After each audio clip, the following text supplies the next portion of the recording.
La luna deslumbrante asoma entre los árboles. La oscuridad de la noche lo inunda todo, y una tenue niebla comienza a aparecer. Adéntrate en el bosque, busca el árbol viejo, siéntate a su lado. Ponte cómodo, cierra los ojos y escucha la historia que traen hasta ti las criaturas de la noche. Bienvenidos. Estos son los cuentos del bosque oscuro.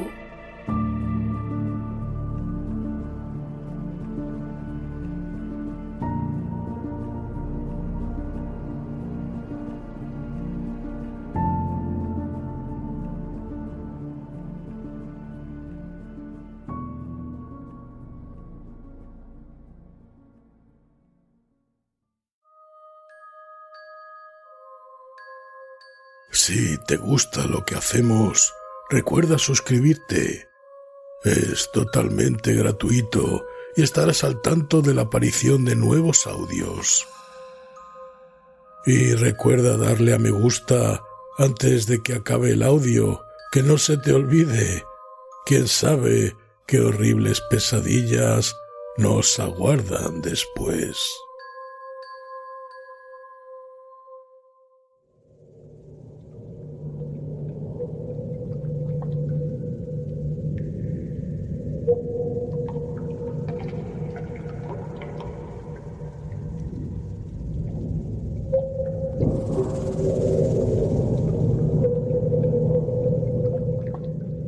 La sombra fuera del espacio, de Howard Phillips Lovecraft y August Derleth.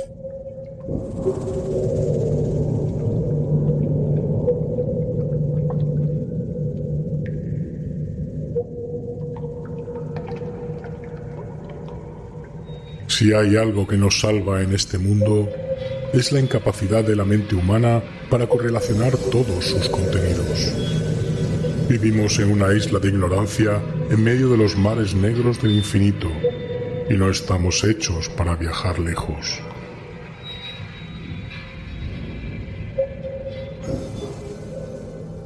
Uno. Si es cierto que el hombre vive siempre al borde de un abismo, entonces casi todos los hombres deben experimentar momentos de algo que llamaríamos nivel precognoscitivo.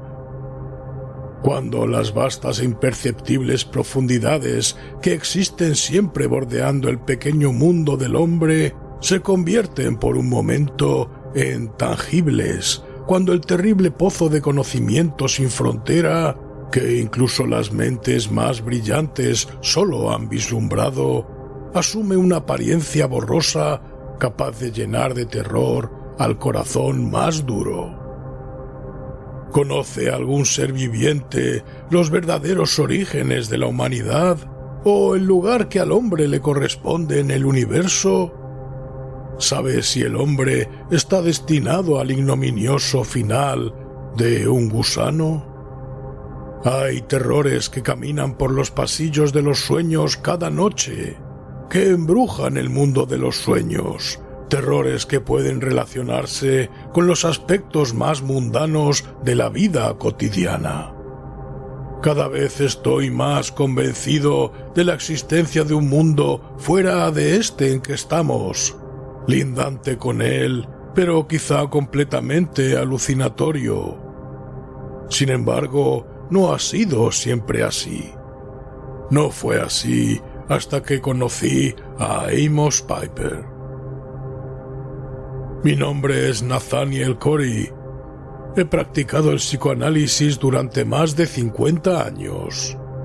Soy autor de un libro y de varias monografías publicadas en periódicos dedicados a este tipo de conocimientos. Practiqué durante muchos años en Boston, después de haber estudiado en Viena, y hace 10 años, en el semiretiro, me trasladé a la ciudad universitaria de Arkham, en el mismo estado. Me había ganado con mi trabajo una reputación de persona seria e íntegra, que me temo ponga en duda este relato, aunque espero que ofrezca una conclusión bien distinta. Es un firme presentimiento el que me lleva por fin a dejar testimonio de lo que ha sido quizá el problema más interesante y provocativo con que me he encontrado en todos estos años de práctica. No acostumbro a hacer observaciones públicas acerca de mis pacientes, pero me veo obligado a ello, dadas las circunstancias peculiares que se dieron en el caso de Amos Piper. A través de ellas se plantean ciertos puntos que, a la luz de otros, sin relación aparente, podrían adquirir más relieve de lo que en principio presumí. Hay poderes en la mente que permanecen en las tinieblas, y quizá también poderes en las tinieblas que van más allá de la mente. No me refiero a brujas, a fantasmas o a duendes, ni a cualquier otra invención creada por civilizaciones primitivas, sino a poderes infinitamente más vastos y terribles que cualquier concepto humano. El nombre de Amos Piper no será desconocido para mucha gente, especialmente para aquellos que recuerden la publicación de investigaciones antropológicas que llevan su nombre. Hará cosa de unos 10 años más o menos. Le conocí por primera vez cuando su hermana Abigail le trajo a mi consulta un día de 1933. Era un hombre alto que parecía haber sido grueso. Sobre su cuerpo huesudo colgaban las ropas como si hubiese perdido mucho peso en un tiempo relativamente corto. Este parecía ser el problema. Al primer vistazo, Piper necesitaba más la ayuda de un médico que de un psicoanalista. Pero su hermana explicó que había acudido a los mejores especialistas y todos le habían indicado que su problema era esencialmente mental y se escapaba a sus facultades terapéuticas. A la señorita Piper le había sido recomendado por varios colegas y también algunos compañeros de Piper en la facultad de la Universidad de Miskatonic habían insistido en esa recomendación emanada del consejo médico que le había atendido. La suma de estas razones fue la que les condujo a pedirme una cita.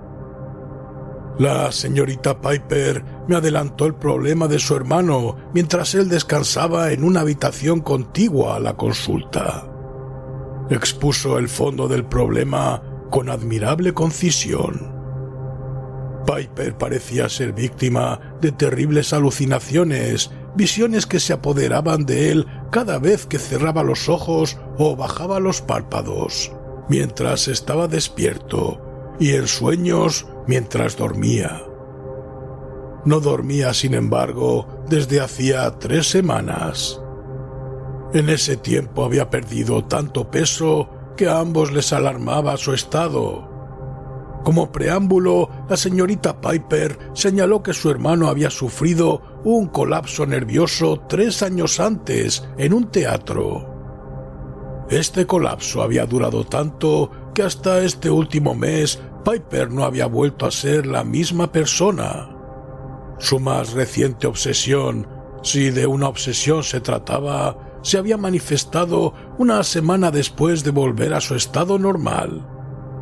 Según la señorita Piper, podía haber alguna relación lógica entre el estado en que se encontraba después del colapso y estas nuevas obsesiones tras una corta etapa de normalidad.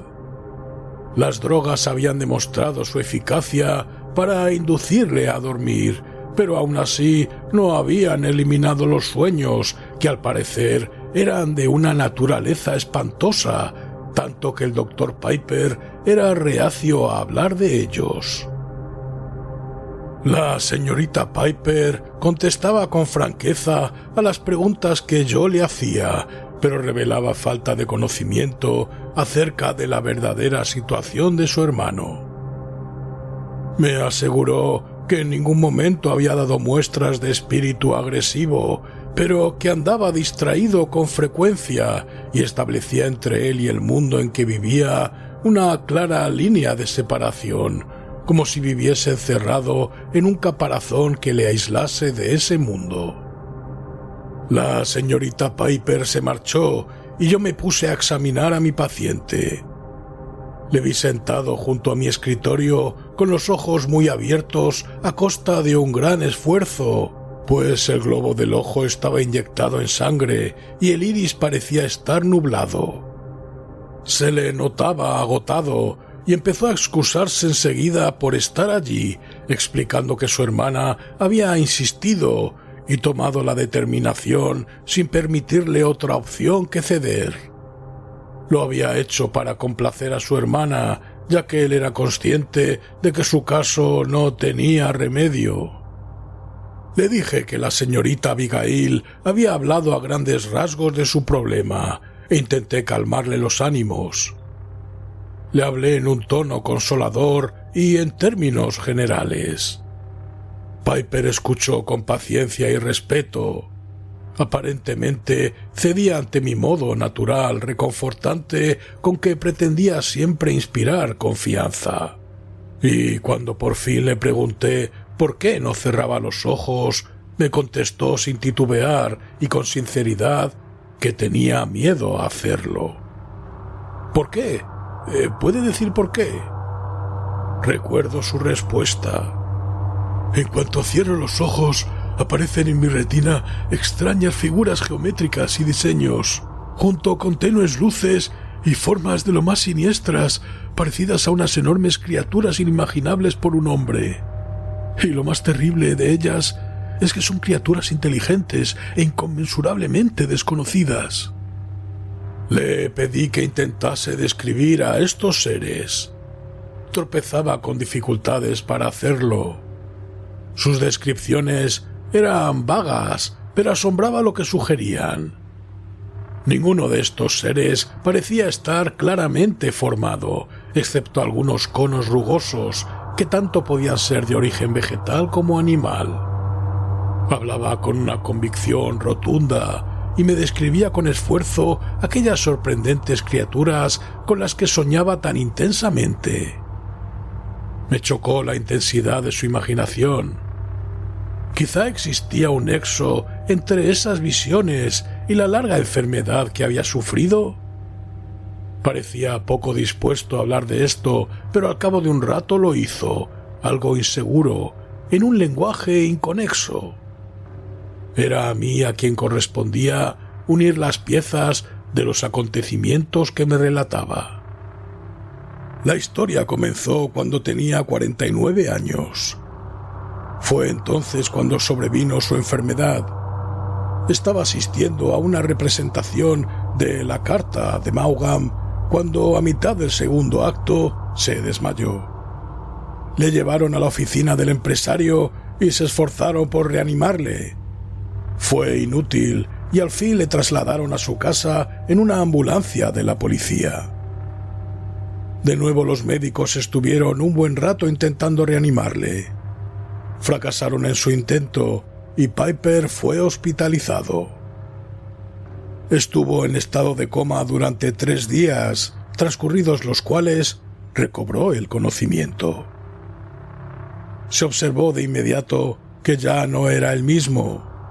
Su personalidad había sufrido un profundo desequilibrio. Se creyó al principio que había sido víctima de un ataque de algún tipo, pero al no apreciarse síntomas que lo corroboraran, esta tesis tuvo que ser abandonada. Tan profundo era el achaque que incluso algunas elementares actividades del ser humano las realizaba él con extrema dificultad. Por ejemplo, enseguida se apreció que tenía dificultad para coger objetos. Sin embargo, físicamente no tenía ningún defecto y sus articulaciones funcionaban normalmente. Sus intentos de agarrar algún objeto hacían pensar en la maniobra ejecutada por una criatura sin dedos. O sea, que apartaba los dedos y el pulgar como si formaran una pinza rígida, en un movimiento que hacía pensar más en las garras de un animal que en el movimiento de una mano humana. No era este el único aspecto sorprendente de su recuperación. Tuvo que aprender a caminar otra vez, pues parecía avanzar como si careciera de capacidad motriz. Le fue también extraordinariamente difícil aprender a hablar. Sus primeros intentos los hizo con las manos, como si fuesen garras que intentasen coger objetos. Al mismo tiempo emitía curiosos sonidos, como silbidos, cuya falta de significado le irritaba. Pero su inteligencia no parecía haber sufrido ningún daño, pues en menos de una semana dominaba todos los actos vulgares que componen la vida cotidiana de un hombre. Pero si bien su inteligencia no se había visto afectada, se había borrado cuanto componía el pasado de su propia vida. No había reconocido a su hermana ni a ninguno de sus compañeros de facultad y miembros del cuerpo docente de la Universidad de Miskatonic. Decía no saber nada de Arkham, Massachusetts y poca cosa de los Estados Unidos. Fue necesario enseñarle todo esto otra vez. Necesitó poco tiempo, menos de un mes, para asimilar cuanto se le puso delante. Redescubrió el conocimiento humano en un tiempo sorprendentemente corto y demostró una memoria excepcional, pues asimiló con exactitud todo lo que se le dijo y todo lo que leyó. Con el cambio, una vez completado el adoctrinamiento, se puso de manifiesto durante su enfermedad que la parte de su cerebro que alojaba la memoria era infinitamente más valiosa que antes. Fue después de hacer todos estos ajustes a su nueva situación cuando Piper comenzó a actuar de una manera que él mismo denomina inexplicable. Obtuvo una excedencia por tiempo indefinido de la Universidad de Miskatonic y comenzó a viajar extensamente. Pero no le quedaba ningún recuerdo directo o personal de estos viajes cuando me visitó en la consulta o de ningún momento tras su recuperación durante la enfermedad que había sufrido durante 3 años. No había nada en su relato de estos viajes que se pareciese a un recuerdo, y tampoco era capaz de decir lo que había hecho durante los mismos. Esto era algo extraordinario si se pensaba en la fabulosa memoria que demostró durante su enfermedad. Le habían dicho cuando se recuperó que había ido a extraños y lejanos lugares del mundo, el desierto arábigo, las extensiones de Mongolia, el círculo ártico, las islas de Polinesia, las Marquesas y el antiguo país inca de Perú. No recordaba en absoluto lo que había hecho allí, ni tampoco había nada en su equipaje que probase sus recorridos, excepto 1 o 2 curiosos trozos de piedra cubiertos de lo que podría ser escritura jeroglífica antigua, adecuados para formar parte de la colección de un turista. Cuando no estaba ocupado en estos viajes extraños, pasaba su tiempo leyendo, con inconcebible rapidez, en las grandes bibliotecas del mundo. Su recorrido le había llevado desde la biblioteca de la Universidad de Miskatonic en Arkham, muy conocida por sus manuscritos y libros prohibidos, acumulados a lo largo de siglos a partir de los tiempos coloniales, hasta El Cairo. Pero la mayor parte del tiempo lo había pasado en el Museo Británico de Londres y en la Biblioteca Nacional de París. Había consultado innumerables bibliotecas privadas cuando se lo permitían sus dueños. De todas formas, los datos que había comprobado durante su breve semana de normalidad, usando de todos los medios posibles, cables, telegrama, radio, a causa de la urgencia, decía, demostraban que había devorado, mejor dicho, ciertos libros muy antiguos que antes de caer enfermo desconocía por completo o conocía únicamente a través de las más vagas referencias. Estos libros, relacionados con remotas sabidurías, eran los manuscritos narcóticos, el Necronomicon del árabe loco Abdul al-Arded, los Unaussprechlichen Kulten de von Junz, los Kul de Gul del conde d'Erlet, de Vermis Mysteris de Ludwig Prim, el texto de Erlier, los 7 libros crípticos de Sand, los cánticos de Dol, el Liber Ibonis, los fragmentos de Kelaeno y muchos otros similares, algunos de los cuales existían solo en forma fragmentaria, esparcidos por toda la superficie de la Tierra. Por supuesto, había también otros de historia, pero de acuerdo con las fichas de retirada, las lecturas de Piper habían comenzado siempre con libros de leyendas o que trataban de cuestiones sobrenaturales. A partir de ahí, seguía sus estudios de historia y antropología en progresión directa, como si Piper asumiese que la historia de la humanidad había empezado no en los tiempos antiguos, sino en un mundo increíblemente viejo que ya existía antes de que el hombre midiese el tiempo, según lo conocen los historiadores, y del que se habla en algunos temibles libros de ciencias ocultas. También se sabía que había tenido contactos con otras personas a las que no conocía previamente, pero que al encontrarse en el lugar que fuese, parecían tenerlo todo preparado. Personas unidas por los mismos propósitos, relacionadas con investigaciones macabras, o miembros del cuerpo profesoral de alguna universidad o escuela. Siempre existían puntos comunes entre ellos, según dedujo Piper en sus averiguaciones telefónicas intercontinentales, tras haber encontrado entre sus papeles, cuando volvió a la normalidad, algunos mensajes. Todos y cada uno habían sufrido un idéntico o muy similar estado de postración al que había pasado Piper a partir de la noche del teatro. Aunque esta forma de actuar no tenía nada que ver con la vida de Piper antes de su enfermedad, una vez adoptada se mantuvo bastante consistente durante todo el tiempo en que estuvo enfermo. Los extraños e inexplicables viajes que había hecho poco después de haberse acostumbrado de nuevo, tras su recuperación, a vivir entre sus colegas y familiares, habían continuado durante los 3 años en que no había sido el mismo. 2 meses en Pohnpei, 1 mes en Angkor Wat, 3 meses en las tierras antárticas, una conferencia con un colega experimentado en París y cortos periodos en Arkham entre un viaje y otro. Este era el patrón de su vida. De esta forma pasó los 3 años anteriores a su completo restablecimiento. Este periodo había sido seguido por otro de profundo desequilibrio que no permitía a Amos Piper conservar la memoria de lo que había hecho en esos 3 años, y le esclavizaba el terror de no cerrar los ojos para no ver aquello que sugería a su mente subconsciente algo espantoso y aterrador ligado estrechamente a sus sueños. 2. Al cabo de 3 visitas, logré convencer a Amos Piper para que me contase algún fragmento de sus extraños y gráficos sueños, esas aventuras nocturnas de su subconsciente que le torturaban.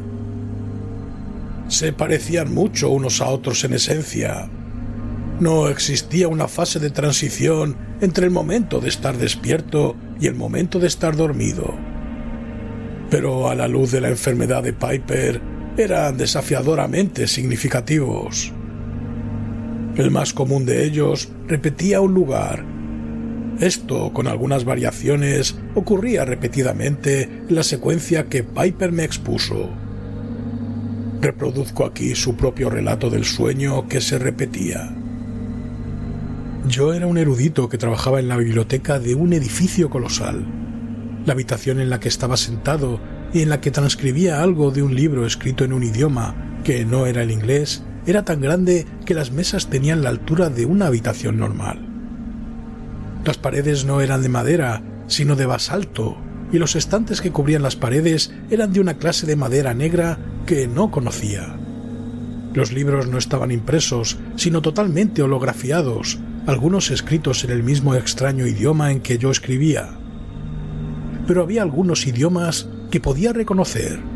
Este reconocimiento, sin embargo, se remontaba a ancestrales recuerdos. Sánscrito, griego, latín, francés, incluso inglés, pero un inglés muy mezclado, desde el inglés de Pierce Plowman hasta el de hoy.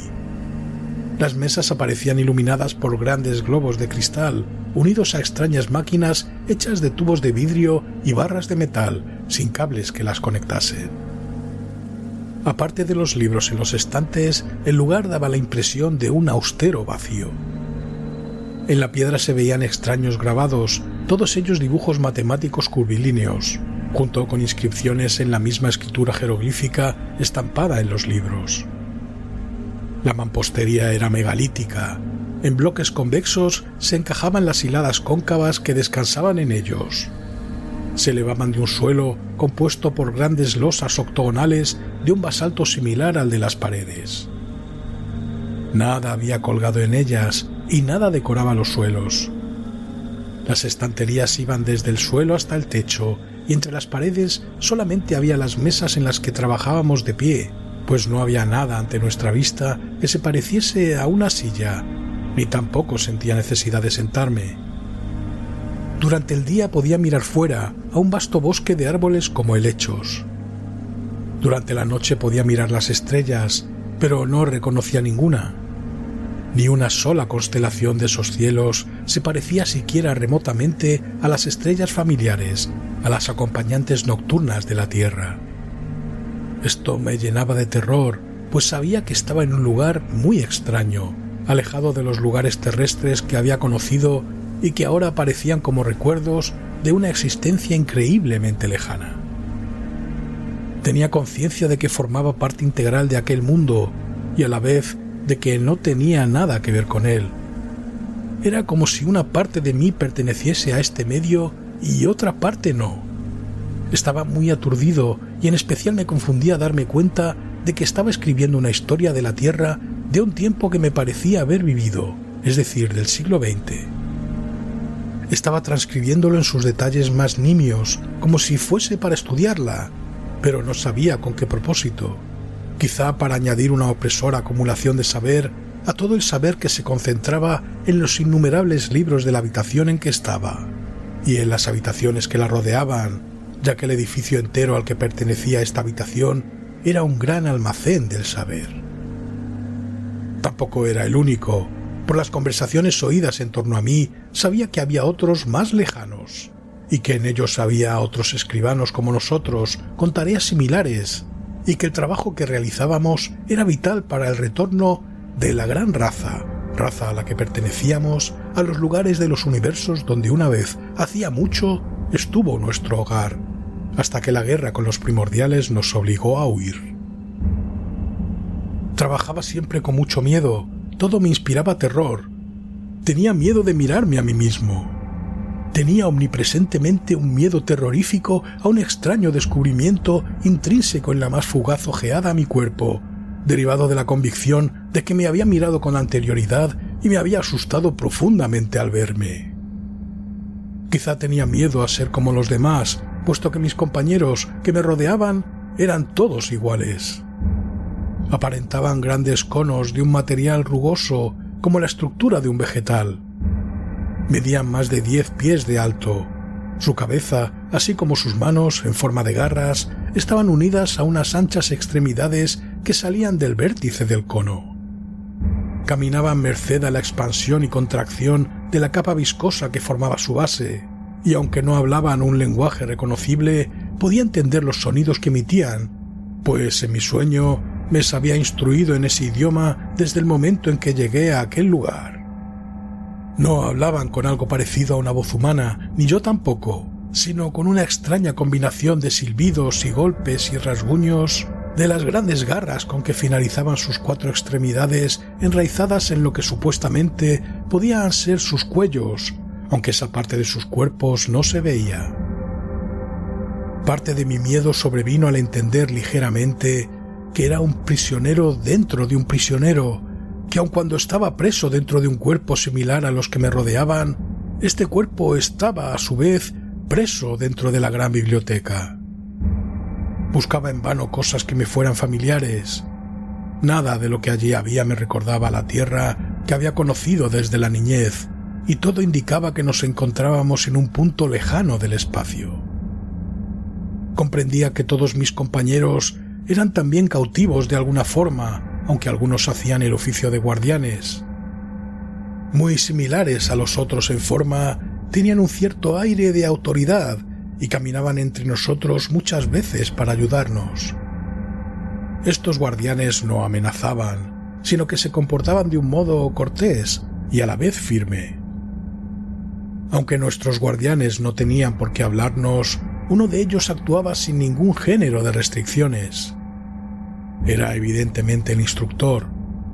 Se movía entre nosotros con más soltura que los demás y me di cuenta que incluso los otros guardianes eran diferentes a él.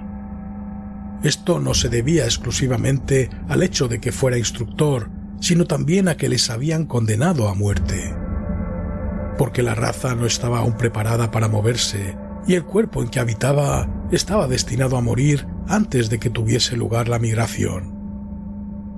Había conocido a otros hombres y tenía la costumbre de detenerse ante mi mesa. Al principio solo me decía unas palabras para darme ánimo y más tarde hablaba durante largos ratos. Por él supe que la gran raza había existido en la Tierra y en otros planetas de nuestro universo, así como de otros universos, billones de años antes de que se escribiese la historia. Los conos rugosos que le daban la apariencia actual los habían ocupado hacía solo algunos siglos y estaban lejos de ser su propia forma, que se asemejaba más a un rayo de luz, pues eran una raza de mentes libres, capaces de invadir cualquier cuerpo y de desplazar la mente que lo habitaba anteriormente. Habían habitado la Tierra hasta que se vieron envueltos en la titánica batalla entre los dioses arquetípicos y los primordiales por la dominación del cosmos. De aquella batalla, según me dijo, se derivaba la explicación del mito cristiano para la humanidad, pues las mentes simples de los hombres primitivos habían concebido sus recuerdos ancestrales como una batalla entre el bien y el mal. Desde la Tierra, la gran raza escapó al espacio, en un principio al planeta Júpiter, y luego más lejos, a esa estrella en la que ahora se encontraban, una estrella oscura de Tauro, donde se quedaron a esperar la siempre pendiente invasión de la región del lago de Hali, que era el lugar del desierto de Hastur, uno de los primordiales, después de la derrota de los primordiales por los dioses arquetípicos. Pero ahora su estrella agonizaba y se estaban preparando para una migración masiva a otra estrella, ya fuese hacia adelante o hacia atrás en el tiempo, y para ocupar los cuerpos de otras criaturas de vida más larga que los conos rugosos donde ahora se alojaban. La preparación consistía en el desplazamiento de mentes a criaturas que existían en varias épocas y en muchos lugares del universo. Había entre mis compañeros, afirmó, no solo hombres árboles de Venus, sino también miembros de la raza mediovegetal de la Antártida Paleógena. No solo representantes de la gran raza inca del Perú, sino también miembros de la raza de hombres que vivirían en la era posatómica de la Tierra, horriblemente alterados por las mutaciones causadas por el desprendimiento de materiales radioactivos de las bombas de hidrógeno y cobalto de las guerras atómicas. No solo seres como hormigas de Marte, sino también hombres de la antigua Roma, y hombres de un mundo de 50.000 años después. Había muchos más, de todas las razas, de todos los tipos de vida, de mundos que conocía y de mundos separados de mi tiempo por miles y miles de años. Era así porque la gran raza podía viajar cuando lo deseaba en el tiempo y en el espacio. Los conos rugosos que ahora constituían su cuerpo no eran sino un hábitat temporal más breve que la mayoría de los que habían ocupado. Y el lugar en el cual desarrollaban ahora sus investigaciones, llenando sus archivos con la historia de la vida en todos los tiempos y en todos los lugares, era para ellos una esporádica residencia hasta emprender una existencia nueva y más duradera en otro lugar, en otra forma, en algún otro mundo. Todos los que trabajábamos en la gran biblioteca les ayudábamos a recopilar datos, puesto que cada uno de nosotros escribía la historia de su propio tiempo. Con el envío de sus miembros al vacío sideral, la gran raza podía ver por sí misma cómo era la vida en otros tiempos y lugares, y conocerla a través de los seres que en ese determinado momento vivían allí, porque de estos eran las mentes que habían sido enviadas para ocupar el lugar de los miembros ausentes de la gran raza, hasta el momento en que se hallasen preparados para volver. La gran raza había construido una máquina para ayudarles en sus vuelos a través del tiempo y del espacio, pero no una de esas máquinas que puede imaginarse la humanidad, sino una que funcionaba en un cuerpo para separar y proyectar la mente. y cada vez que intentaba un viaje hacia adelante o hacia atrás en el tiempo, el viajero se sometía a la máquina y el viaje proyectado se realizaba. Así se trasladaban sin traba alguna a donde quiera que dirigieran sus migraciones en masa. Todo lo accesorio, los aviones, los inventos, incluso la gran biblioteca, se dejaría atrás. La gran raza empezaría a construir su civilización, siempre esperando escapar de la destrucción que vendría cuando los primordiales, el gran Hastur el inefable, y Cthulhu, que yace en las profundidades del agua, y Nyarlathotep el mensajero, y Azathoth y Yog-Sothoth, y toda su terrible progenie, escapasen a sus ataduras y se enzarzasen otra vez en una titánica batalla con los dioses arquetípicos en sus remotas fortalezas entre las estrellas distantes. Este era el sueño más corriente de Piper. De hecho, era probable que no se tratase de un sueño seguido en el sentido de que se desarrollase en la misma ocasión, sino de uno que se repetía con detalles añadidos hasta llegar a la versión final que había expuesto, y que a él le parecía un mismo sueño repetido, cuando en realidad había sido una acumulación de diversas situaciones. Su forma de actuar en su breve periodo de normalidad en relación con su sueño era clara, pues representaba el reverso de la realidad. En la vida, él imitaba las acciones de lo que posteriormente describió como conos rugosos que habitaban sueños que luego se convertían en realidad. El orden tenía que ser normalmente el contrario. Si sus acciones, sus intentos de agarrar objetos como si tuviese garras y de hablar con las manos y demás hubiesen tenido lugar después de estos intensos sueños, la progresión normal habría podido ser observada.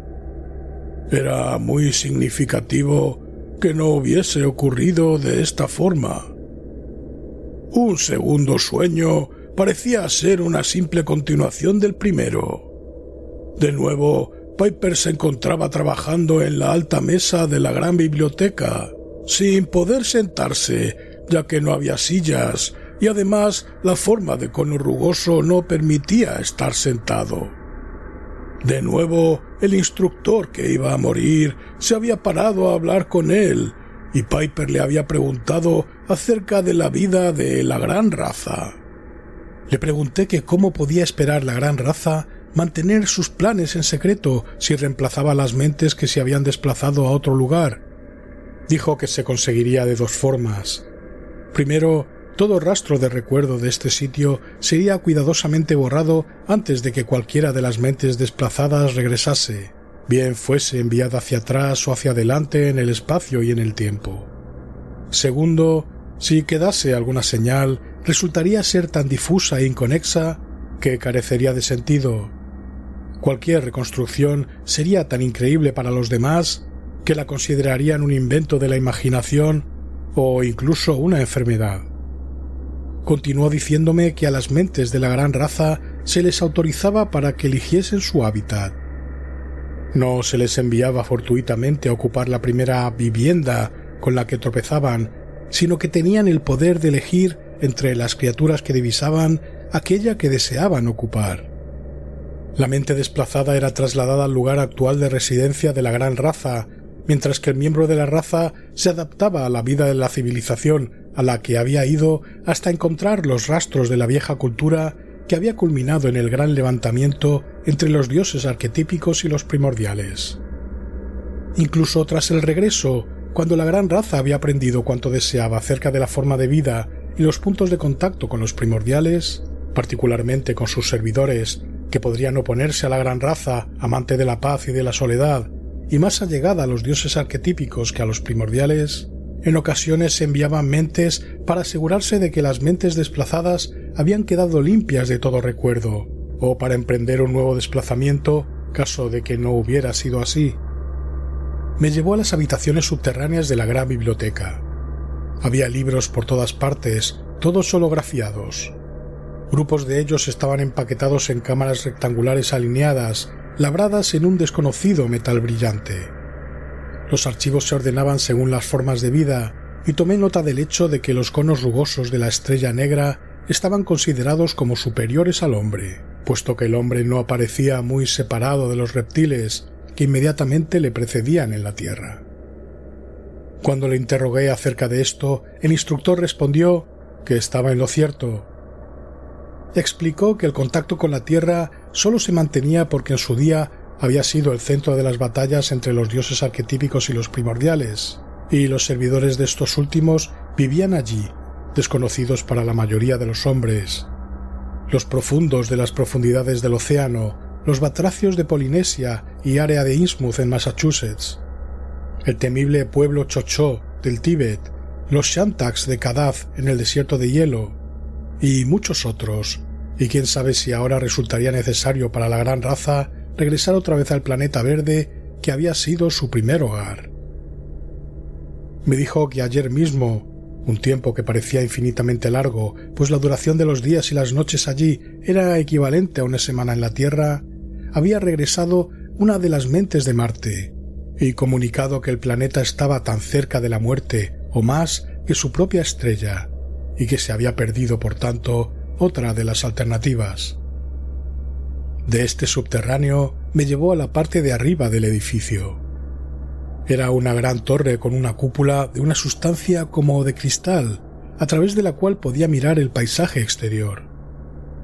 El bosque de helechos que había visto era de hojas verdes secas, no frescas, y lejos del borde del bosque se extendía un gran desierto interminable que descendía a un oscuro golfo, la cuenca ya seca de un gran océano, según explicó mi guía. La estrella negra había entrado en la órbita más alejada de una nova y ahora moría lenta e implacablemente. Qué extraño parecía el paisaje. Los árboles se veían enanos en comparación con los grandes edificios de piedras megalíticas desde donde los contemplábamos. Ningún pájaro volaba por el cielo gris. No había ninguna nube ni niebla en el abismo, y la luz del lejano sol que iluminaba la estrella negra venía indirectamente del espacio, de modo que el paisaje estaba siempre bañado de una irrealidad gris. Me estremecí al mirar. Los sueños de Piper aparecían cada vez más inmersos en el terror.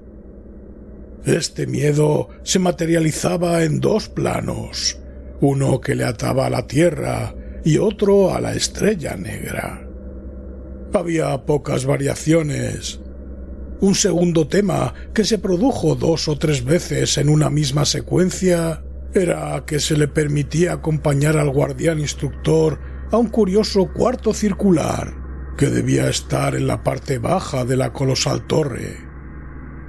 En cada uno de esos casos, uno de los conos rugosos se hallaba tendido en una mesa entre cúpulas de resplandeciente cristal de una máquina que emitía una luz intermitente, como si se tratase de una especie de electricidad, aunque, al igual que las lámparas de las mesas de trabajo, no había cables que fuesen hacia ellas o saliesen de ellas. A medida que aumentaban las vibraciones de la luz y la intensidad de su brillo, el cono rugoso que estaba en la mesa entraba en un estado de coma y permanecía así por un tiempo hasta que la luz oscilaba y el zumbido de la máquina se detenía. Entonces el cono volvía a la vida otra vez e inmediatamente empezaba a emitir un torrente de silbidos y sonidos. La escena no variaba.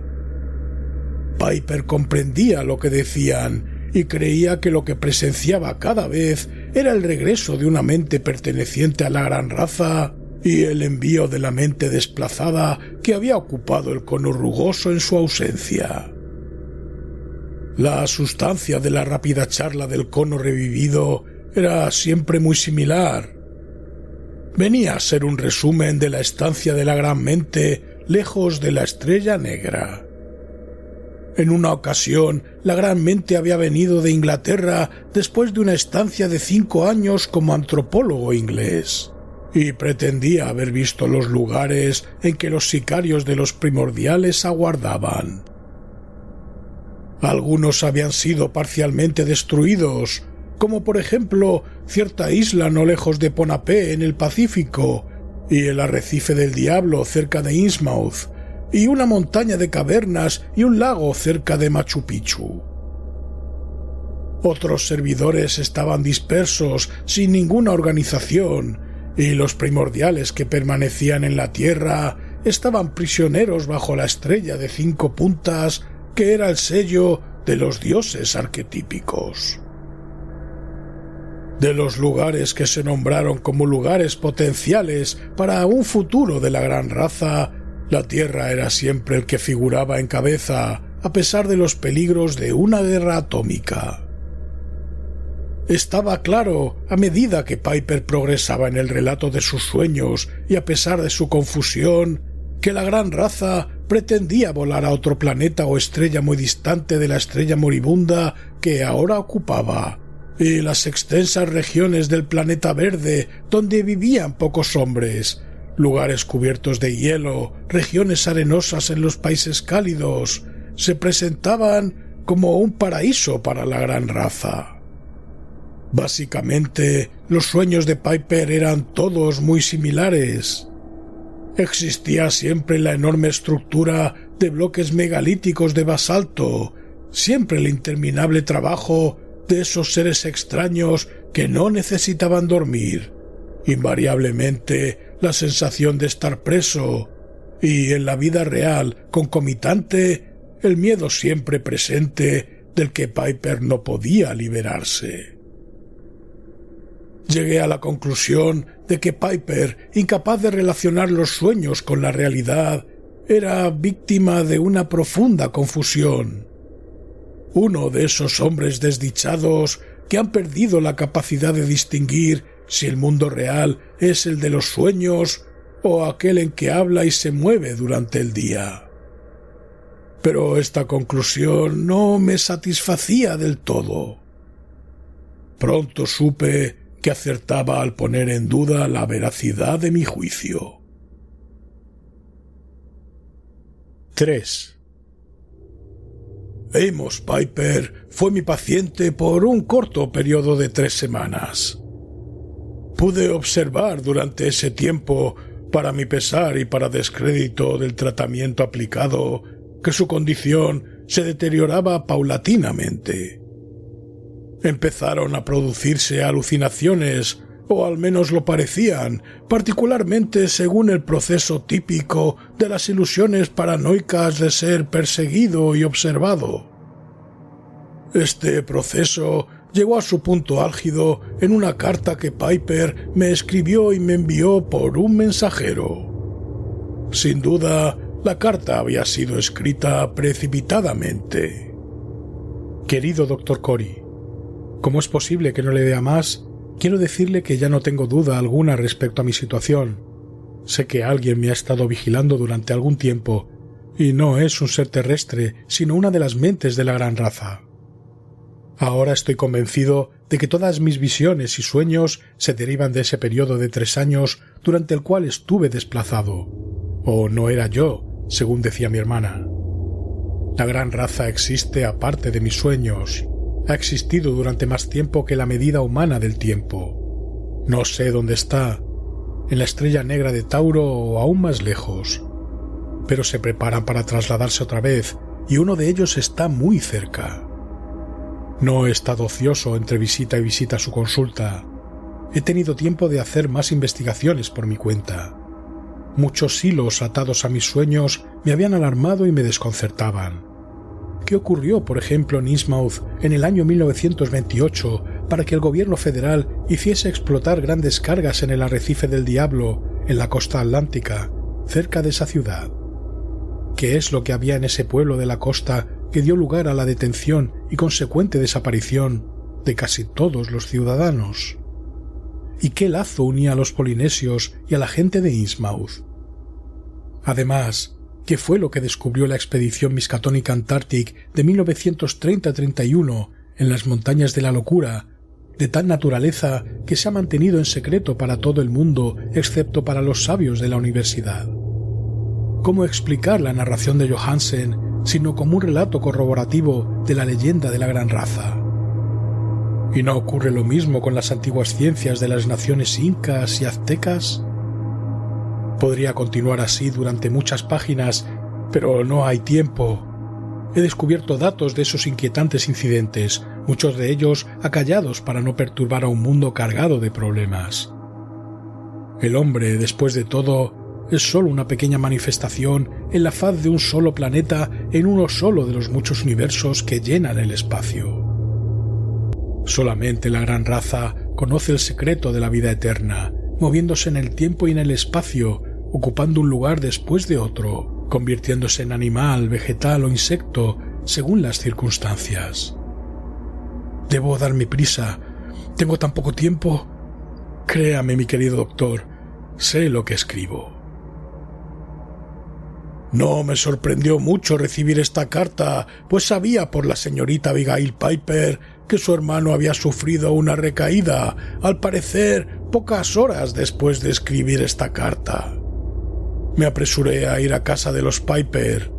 En la puerta me encontré a mi paciente.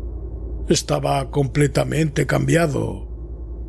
Demostró tener una seguridad en sí mismo que no había tenido durante su visita a mi consulta ni en ningún momento desde el día que le conocí. Me aseguró que por fin había logrado el control sobre sí mismo, que las visiones a las que había estado expuesto habían desaparecido y que ahora podía dormir libre de esos sueños que tanto le habían molestado. Desde luego, no podía dudar que se había recuperado, y no me era posible comprender por qué la señorita Piper me había escrito esa nota desesperada, a menos que se hubiese acostumbrado a que su hermano se hallase en un estado desconcertante y que hubiese confundido su mejoría con una recaída. Esta recuperación era extraordinaria, ya que el incremento de su miedo, sus alucinaciones, su intenso nerviosismo y finalmente su rápida carta indicaban con la misma evidencia que un síntoma físico indicaría una enfermedad, el derrumbe de su precario estado mental. Me satisfacía esta recuperación y le felicité.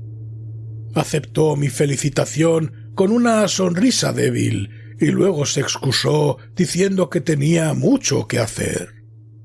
Le prometí telefonear una vez a la semana, más o menos, para vigilar cualquier retorno a la sintomatología de su desesperado estado anterior. 10 días después le vi por última vez. Le encontré amable y cortés. La señorita Abigail Piper estaba delante, algo turbada, pero sin lamentarse. Piper no había vuelto a tener visiones o sueños y era capaz de hablar con franqueza de su enfermedad, desaprobando cualquier mención de desorientación o desplazamiento con una insistencia que sólo podía interpretar como un ansioso deseo por su parte de que yo borrara de mi mente todas aquellas impresiones. Pasé una hora muy agradable con él, pero no podía escapar a la convicción de que mientras el hombre preocupado que había conocido en mi consulta era un hombre de una inteligencia pareja a la mía, el recuperado Amos Piper era un hombre de una inteligencia muy superior. En el momento de mi visita me impresionó el hecho de que se estaba preparando para unirse a una expedición a la región del desierto arábigo. No se me ocurrió entonces relacionar sus planes con los curiosos viajes que había realizado durante sus 3 años de enfermedad. Pero los hechos posteriores me hicieron recordarlo. 2 noches después entraron en mi consulta y la saquearon. Todos los documentos originales pertenecientes al caso Amos Piper habían sido robados de los archivos.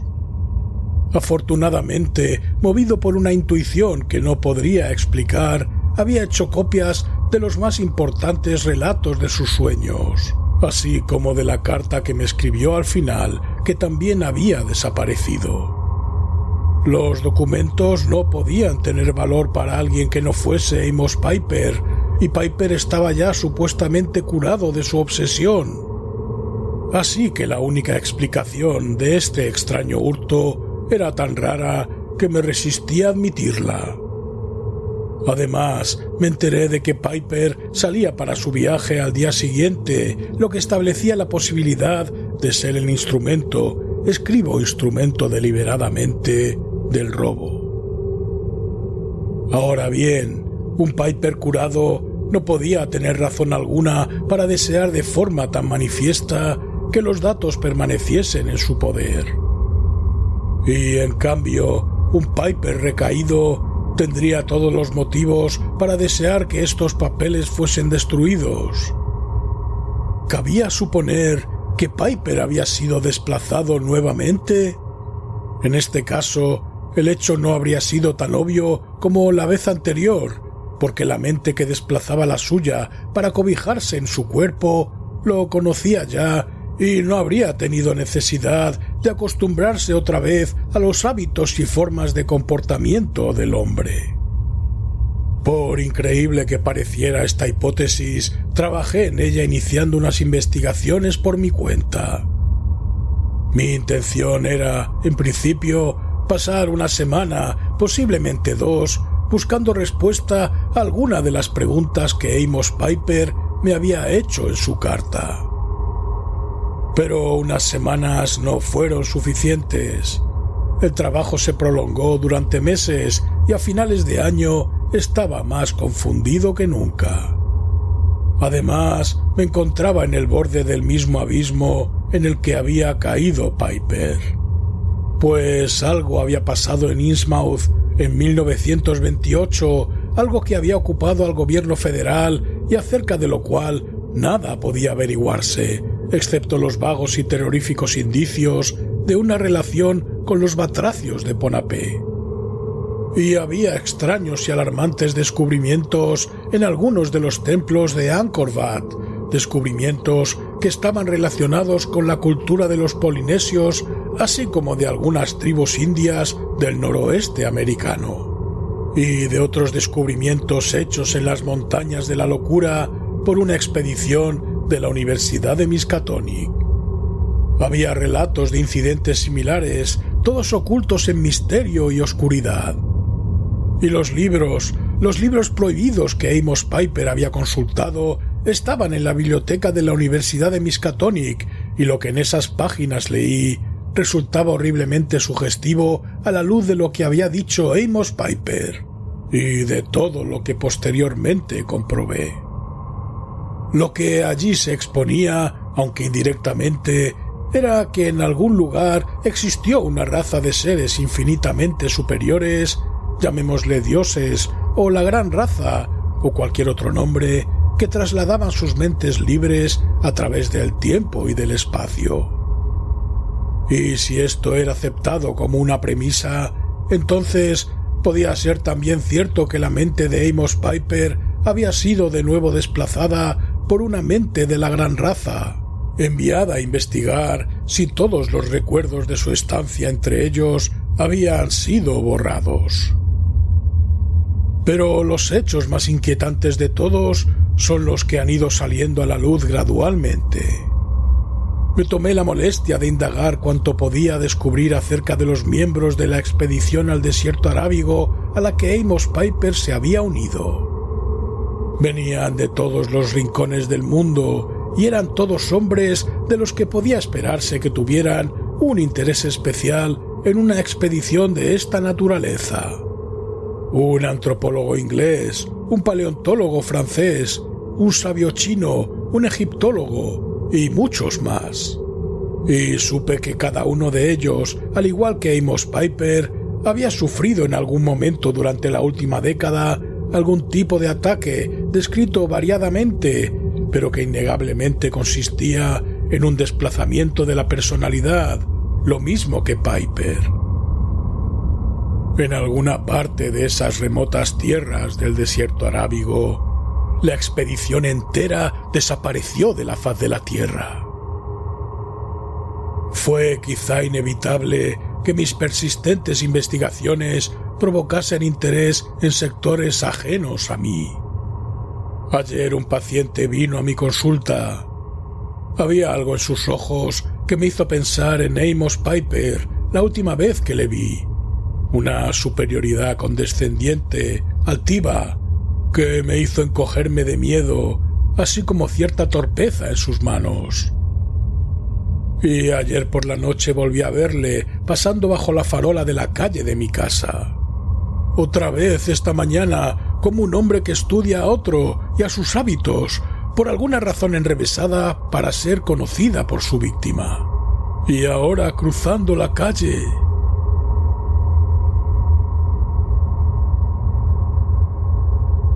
Las hojas sueltas del anterior manuscrito fueron encontradas en el suelo de la consulta del Dr. Nathaniel Corey, cuando su enfermera acudió a la policía a causa de unos ruidos alarmantes tras la puerta de la consulta, que estaba cerrada. Cuando irrumpió la policía, el Dr. Corey y un paciente no identificado estaban arrodillados, intentando en vano empujar las hojas hacia las llamas de la chimenea situada en la pared norte de la habitación. Los dos hombres parecían incapaces de agarrar las hojas, pero las empujaban hacia adelante con un movimiento similar al de los cangrejos. Ajenos a la presencia de la policía, se ocupaban solo de la destrucción del manuscrito y persistían en sus esfuerzos poco naturales para conseguirlo con histérica precipitación. Ninguno fue capaz de dar una explicación inteligible a la policía o a los médicos asistentes, ni era coherente lo que decían. En vista de que, tras un examen minucioso, ambos parecían haber sufrido un profundo cambio de personalidad, han sido trasladados para internamiento indefinido al Instituto Larkin, el famoso sanatorio privado para dementes.